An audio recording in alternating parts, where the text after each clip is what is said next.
बच्ची हर रोज अपनी माँ के पैर धोती थी, जबकि माँ को मरे 9 दिन हो चुके थे। पर बच्ची को क्या पता, उसे लगता था माँ थक कर सो गई है। जब उसने माँ का ठंडा शरीर छुआ तो भी यही समझी कि माँ बीमार है। फिर मासूम बच्ची ने झट से माँ को दवा देना शुरू कर दिया। उसे पूरा विश्वास था कि माँ कभी उसे छोड़कर नहीं जा सकती है। वह दिन रात माँ की सेवा करती रही ताकि उसकी माँ फिर से जाग जाए। माँ भी अपनी बेटी से बहुत प्यार करती थी, लेकिन अब वो एक आत्मा बन चुकी है। जब उसने देखा कि उसकी मासूम बेटी कितनी मेहनत से उसकी देखभाल कर रही है तो माँ रोने लगती है। एक दिन पड़ोसियों को घर से अजीब सी बदबू आने लगी। तब जाकर किसी ने पिता को खबर दी। पिता दौड़ते हुए घर पहुँचे और देखा कि बेटी अब भी अपनी मरी हुई माँ को दूध पिला रही थी। बेटी जोर जोर से माँ को पुकार रही थी। पिता ने उसे गले से लगाया, उसे समझाया, लेकिन वो माँ का हाथ छोड़ने को तैयार नहीं थी। जब माँ के चेहरे पर सफेद कपड़ा डाला गया, बेटी ऐसे चीख पड़ी जैसे उस पर पूरा आसमान गिर गया हो।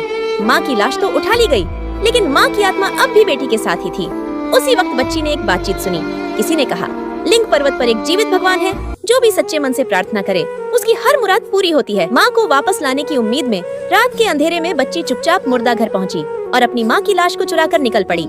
लिंग पर्वत की ओर अपने नन्हे हाथों से वो माँ को हाथ गाड़ी पर ढोती रही। हर कदम पर झुककर प्रणाम करती। 3 कदम चलती, फिर माथा टेकती। 9 बार ऐसा करती। गर्मियों की तपती धूप में उसका माथा खून से लहूलुहान हो गया। शरीर पर खरोंचे और चोटें उभर आईं। फिर भी वह रुकी नहीं, क्योंकि उसे यकीन था माँ वापस जरूर आएंगी। अंत में थक कर बच्ची बेहोश हो गई, जिसे देख माँ की आत्मा भी रोने लगी।